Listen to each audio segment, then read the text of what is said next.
Ibrohim alayhissalom xotini Hojar onamiz va o'g'li bilan Makka tomon yo'l oldi.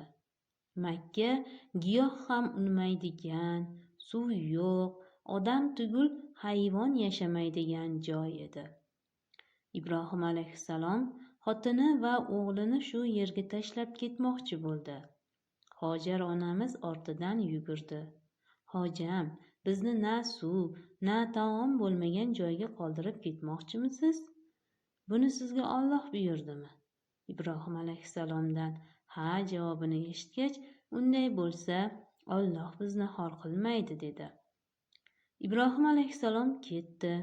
Hojar onamiz chanqigan o'g'liga suv topish uchun Safo va Marva oralig'ida yugura boshladi. Alloh taolo ona bolaga najot berdi, suv chiqardi. Yerdan chiqayotgan chashmadan, Zamzamdan to'yib ichishdi. Alloh taolo Zamzamga baraka ato etdi. Hozirda bu quduqdan hajga borganlar ichib, uylariga ham olib ketishadi.